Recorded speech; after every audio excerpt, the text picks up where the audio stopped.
જય શ્રી કૃષ્ણ મિત્રો, કેમ છો? મજામાં ને? આજે બનાવશું આપણે વાનમાં એકદમ ખાતા જ મોઢામાં પાણી થઈ જાય એવા મસ્ત બને છે. એકદમ સોફ્ટ બને છે, તમે જોઈ શકો છો. અને આ પારંપરિક વિસરાઈ જતી વાનગી છે. આપણે પહેલાના જમાનાના માણસો આ વાનવા બહુ જ બનાવતા, એટલે આ ખાતા જ મોઢામાં પીગળી જાય એટલા મસ્ત બને છે.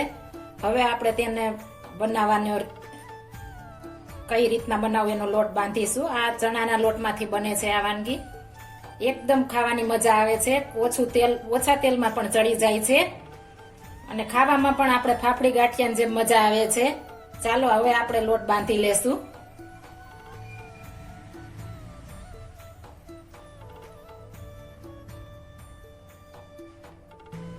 જો મારી રેસીપી પસંદ આવે તો મારી ચેનલ લાઈક, શેર અને સબસ્ક્રાઇબ કરી દેજો.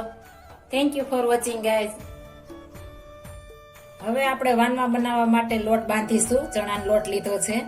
આ વાનમાં એકદમ મોઢા મેલતા પીગળી જાય એટલા મસ્ત બને છે, એવા સોફ્ટ બને છે. તમે જરૂર ટ્રાય મારજો, એકદમ મસ્ત બને છે આ વાનમાં. મેં 4 ચમચા લીધો છે. તમારે જેટલા બનાવો એટલો લઈ શકો છો. સ્વાદ પ્રમાણે નિમક, મરી પાવડર, અજમા હથેળીથી આપણે આ રીતના મસળી લેવાના છે. મસળી ત્યારબાદ નાખવાના છે. થોડા થોડા મસળી લેશું.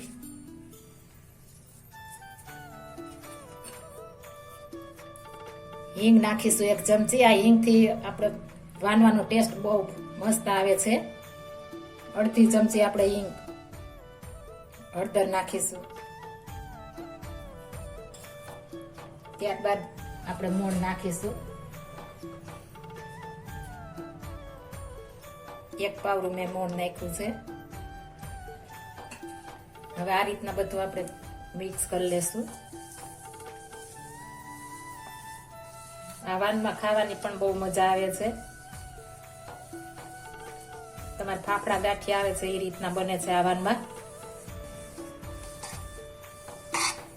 હવે આપણે આને બાંધી લેશું.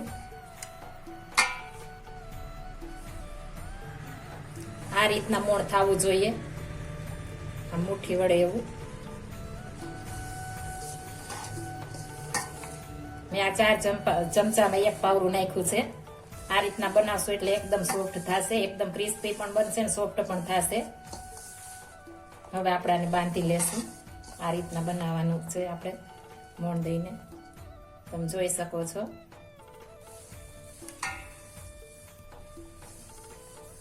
થોડું થોડું પાણી ઉમેરતું જવાનું છે અને બાંધતો જવાનું છે. આપણે રોટલીનો લોટ બાંધીએ એવો બાંધવાનો છે.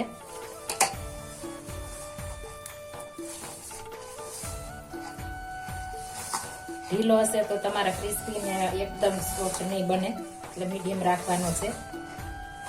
બહુ કડક નહીં, બહુ ઢીલો નહીં, એ રીતના રાખવાનો. હું હમણાં તમને બતાવીશ કઈ રીતના કેવો બાંધવાનો છે. આ રીતના થોડું થોડું પાણી ઉમેરતા જશે.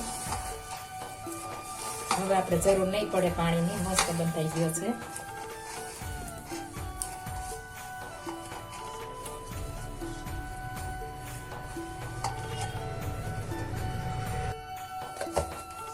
આપણો લોટ બંધાઈ ગયો છે. આ રીતના બાંધવાનો છે. આ રીતના બાંધશું આપણે. હવે થોડું આપણે તેલ નાખી દેશું, તેલ વાળો કરી થોડું નાખવાનું છે. હવે ત્યારબાદ આપણે મસળી લેશું. જેમ મસળશું એમ આપણે વાનું મસ્ત બનશે.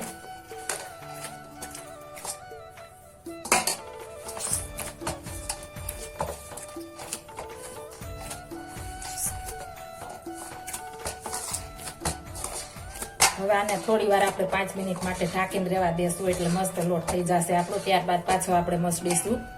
થોડી વાર ઢાંકી દેશું. આ રીતના ઢાંકી દેશું. આપણે 5 મિનિટ માટે રેસ્ટ દેશું. ત્યારબાદ આપણે બનાવીશું. 5 મિનિટ થઈ ગઈ છે. આપણે હવે ખોલીશું. મસ્ત થઈ ગયો છે. હવે આપણે મસળી લેશું આ રીતના.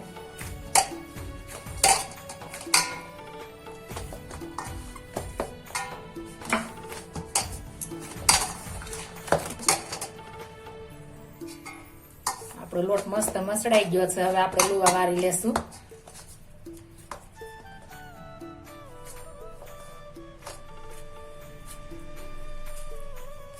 પેલા આ રીતના આપણે નાના નાના ટુકડા કરી લેશું.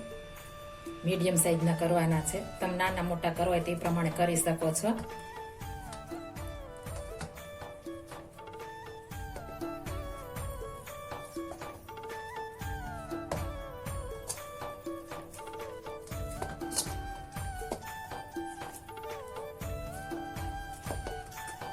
હવે લુવા વારી લેશું આપણે આ રીતના.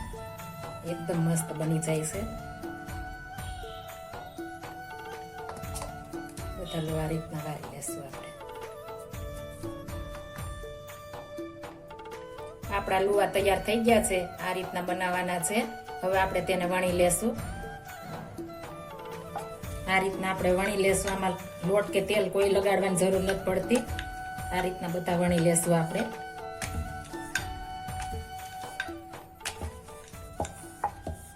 આ રીતના પતલા રાખવાના છે.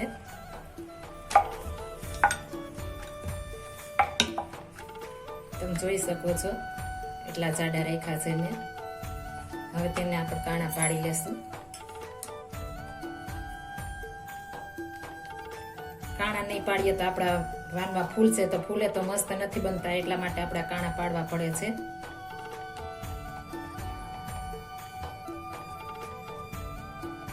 તમે હાથથી પણ નખ વડે પણ પાડી શકો છો. હું બે રીત તમને બતાવીશ.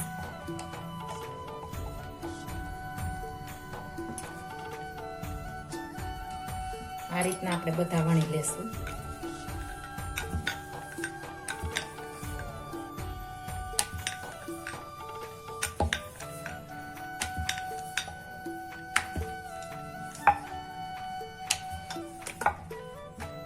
આ રીતના પણ કરી શકો છો નખ વડે. તમને જે ફાવે એ રીતના કરી શકશો એટલે ફૂલે નહીં.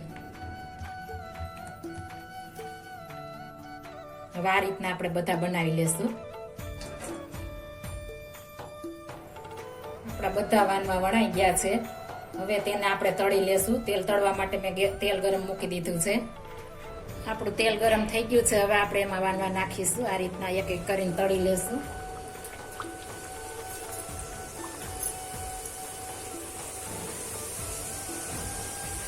બહુ ફૂલ તેલ નથી આવવા દેવાનું, મીડિયમ આવવા દેવાનું. ફૂલ આવશે તો લાલ થઈ જશે પણ અંદરથી કાચા રહેશે. એટલા માટે મીડિયમ તેલ આવવા દેવાનું છે. અને આ ફટાફટ તળાઈ પણ જાય છે. આ રીતના આપણે બધા તળી લેશું. આ એકદમ ઈઝી છે, ફટાફટ બની જતી વસ્તુ છે. આ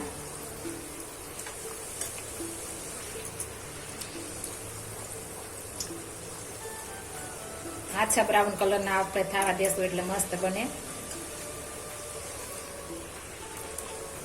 આપણે આ લગ્નમાં પણ વાના રસમમાં આ રીતના બનાવે છે પીઠીમાં.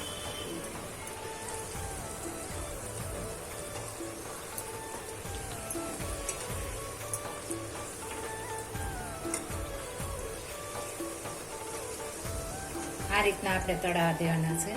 તમે જોઈ શકો છો મસ્ત તળાઈ ગયા છે. હવે આપણે બધા આ રીતના તળી લઈશું.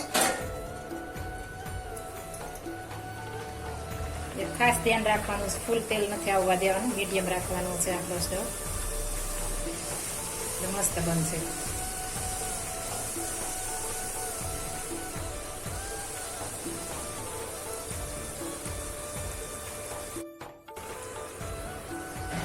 તમે જોઈ શકો છો મેં બે રીતના બનાવી તમને બનાવતા શીખવાડ્યું છે. નખથી પણ કાણા પાડવાના છે અને ચમચી વડે કાંટા ચમચીથી પણ પાડી શકો છો.